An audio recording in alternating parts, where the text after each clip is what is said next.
Johanna Spiri nació el 12 de junio de 1827 con el nombre de Johanna Louise Heuser en la aldea de Hirsel, muy cerca de la ciudad de Zúrich, en Suiza. Escribió muchos cuentos para niños, en los que relataba infancias felices en un entorno rural en los Alpes. Johanna fue una niña sensible que amaba la música, los animales, las flores y los campos alpinos. Aprendió a tocar el piano y el arpa, leía muchísimo y ayudó a sus hermanas menores a aprender a leer y escribir. Solía pasar las vacaciones en el cantón de los Grisones, donde se encuentra la comuna de Menfield, al este de Suiza, escenografía principal de la historia de Heidi. En 1852, cuando tenía 25 años, Johanna se casó con Bernhard Spiri, con quien se mudó a vivir a Zúrich. Y en 1870, cuando Johanna tenía 43 años, empezó a escribir para su hijo la historia de una niña huérfana que va a vivir a las montañas con su abuelo, el viejo de los Alpes o el tío de los Alpes, según la traducción. De este modo nació Heidi, aunque la historia que conocemos fue publicada de manera oficial en el año 1880. Abuelito, dime tú, ¿qué sonidos son los que oigo yo? Abuelito, dime tú, ¿por qué yo en la nube voy? Dime por qué huele el aire así, dime por qué yo soy tan feliz. Abuelito, nunca yo de ti me alejaré. Lloraré,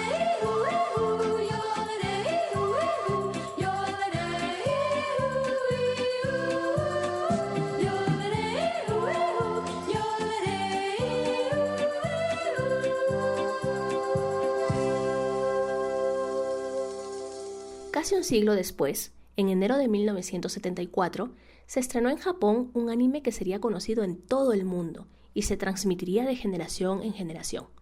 Heidi, la niña de los Alpes. Se trataba de una serie infantil o kodomo de 52 episodios, producida por el estudio Nippon Animation cuando aún se llamaba Suiyo Eiso, junto con un canal alemán, la segunda televisión alemana, ZDF.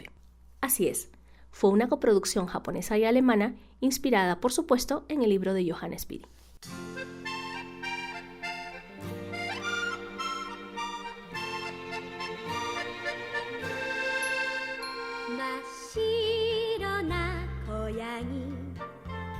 Vi Heidi cuando era una niña pequeña, entre el año 1984 y 1986. Ya siendo adulta y aficionada al anime, supe que el genio en la dirección de esta serie fue Isao Takahata, que también se hizo cargo de dirigir De los Apeninos a los Andes, y en muchos capítulos recibió asistencia de su colega Hayao Miyazaki, sobre todo en la creación de paisajes y escenografías.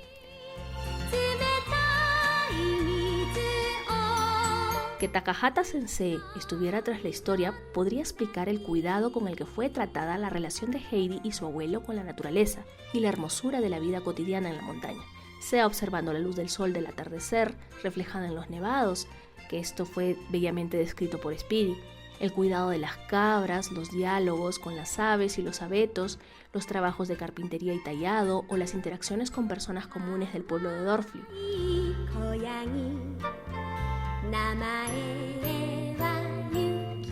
Hace algún tiempo, cuando mi hija mayor tenía 3 años, volví a ver la serie, y tal vez porque entonces ya era mamá, caí en cuenta de una situación que no había percibido antes con tanta atención. El dolor inmenso que la niña de 8 años siente al ser sustraída con engaños por su tía Dete del hogar de su abuelo y el sufrimiento que le genera el desarraigo. Por esta razón, en este episodio del podcast de la Mamá Otaku, quiero hablar precisamente de ese aspecto de Heidi que puede pasar desapercibido, básicamente porque la historia se resuelve. El daño que trae consigo el desarraigo.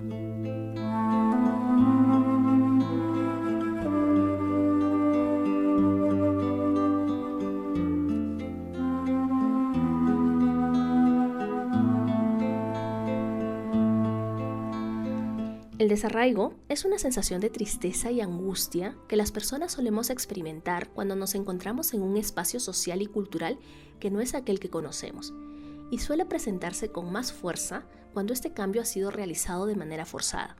Sucede mucho en los colectivos de personas migrantes y desplazadas y se manifiesta en sensaciones reales de añoranza, incertidumbre, ansiedad, miedo, frustración y soledad.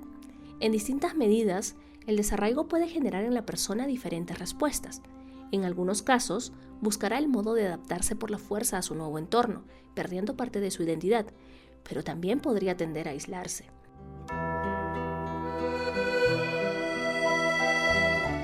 En cualquier caso, este esfuerzo por enfrentar una realidad desconocida suele traer consigo efectos negativos en la salud mental, emocional y social. Heidi, al ser una niña resiliente, consigue vincularse a experiencias positivas que le ayudan a sobrellevar la pena de encontrarse lejos del hogar que ama. Se refugia en la amistad de Clara, la adolescente a la que debe acompañar, que es muy generosa con ella. Consigue la simpatía de Sebastián, el mayordomo de la mansión, se gana la admiración del profesor que intenta enseñarle a leer y escribir, y el cariño de la abuela Sesemann. Sin embargo, el personaje de la señorita Rottenmeier, que vendría a ser la antagonista, sin serlo del todo, porque se preocupa por Clara de manera genuina, se encarga de activar el detonante que despierta en Heidi sentimientos negativos. El momento de quiebre sucede cuando la ama de llaves le increpa por querer volver a su casa. ¿Cómo? ¿Qué oigo? ¿Volver a tu casa? ¿Huir? ¡Ay, si el señor Sesemann lo supiera! Más te vale que no se entere nunca. ¿Y se puede saber qué es lo que te disgusta de esta casa? ¿Acaso no te tratan aquí mejor de lo que te mereces?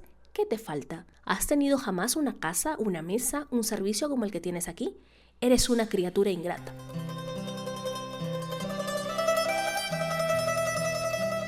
Desde ese momento, Heidi empieza a tenerle miedo, pero también ocupa su corazón la certeza de que no tiene derecho a llorar, ni siquiera a sentirse triste, porque en los Alpes jamás habría estado mejor que en Frankfurt. A partir de su llegada a Alemania, Heidi empieza a perder su identidad.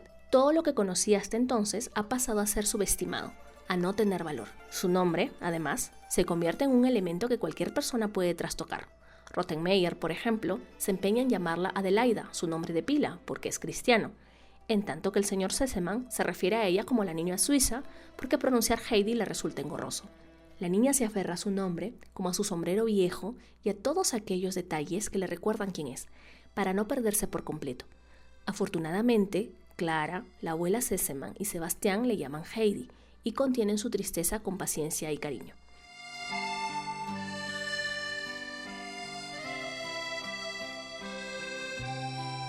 Aún así, y luego de ser llamada desagradecida por echar de menos su hogar, Heidi decide dejar de llorar, pero empieza a decaer, día a día, hasta entrar en una profunda depresión.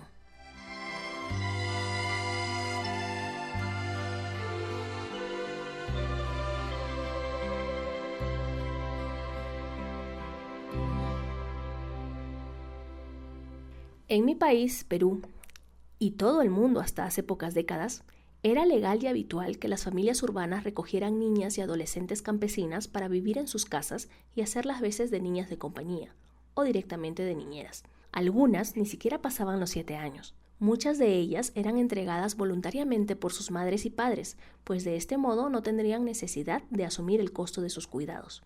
Existían diversos nombres cariñosos y eufemismos para referirse a ellas, sobrinas lejanas, ahijadas, pero a decir verdad, existía muy poco control sobre el modo en que eran tratadas.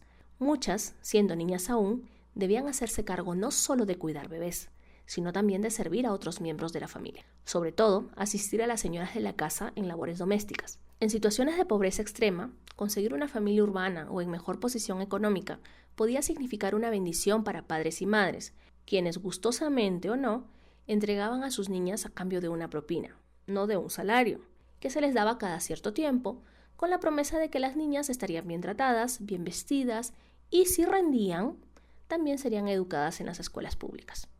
Esto último no sucedía casi nunca, porque implicaba una gran responsabilidad adicional para los patrones.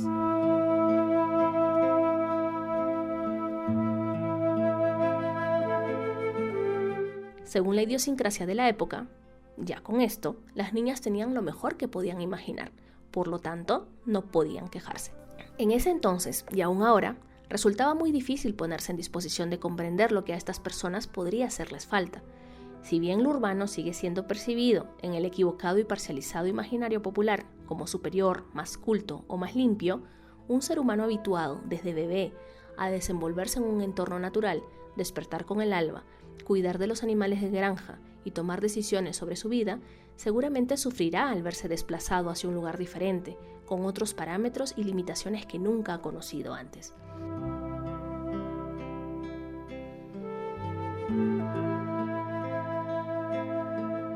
Esta incapacidad de comprender al otro tiene mucho que ver con la plena ignorancia de realidades diferentes, de distintas formas de saber y de ser persona, en un mundo diverso que, sin embargo, nos empeñamos en homogeneizar.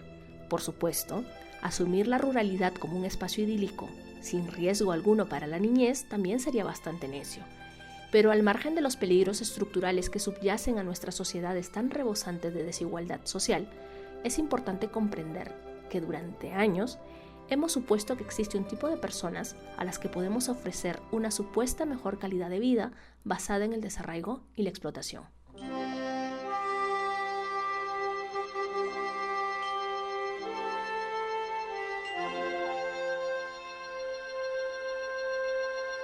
El 20 de noviembre de 1989 se aprobó la Convención sobre los Derechos del Niño, que entró en vigor en 1990. Este instrumento exige a los estados garantizar derechos básicos a las personas menores de edad, comprendiéndolas como sujetos de pleno derecho, con voz y capacidad de tomar decisiones, y ya no más como propiedades de los adultos, carentes de voluntad y de ciudadanía. Actualmente, en Perú, sustraer a un niño, niña o adolescente para forzarle a hacer trabajos de cualquier índole constituye un delito.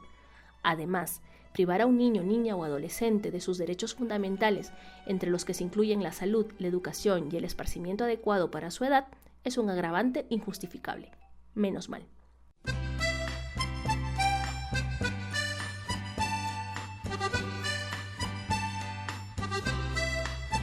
Nuestra Heidi, en la Europa del siglo XIX, corrió con suerte. El señor Sesemann, padre de Clara, decidió desde el principio que la niña sería tratada como una hija más de la familia. Y en cuanto quedó en evidencia el daño que la nostalgia le estaba haciendo a su salud, se tomó la decisión radical de llevarla nuevamente a su casa, con su abuelo, la abuela de los Alpes, Pedro el Cabrero, las cabras, los abetos y las montañas.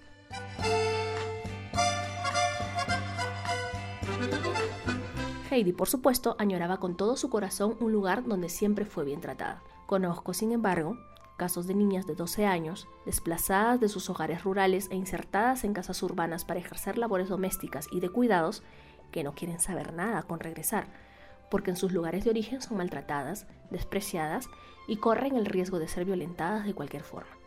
Como humanidad, desde luego, tenemos todavía mucho por aprender. Tanto que una historia escrita por una mujer antes de 1880 y convertida en anime en 1974, aún en 2022, nos interpela y nos resulta inmensamente actual.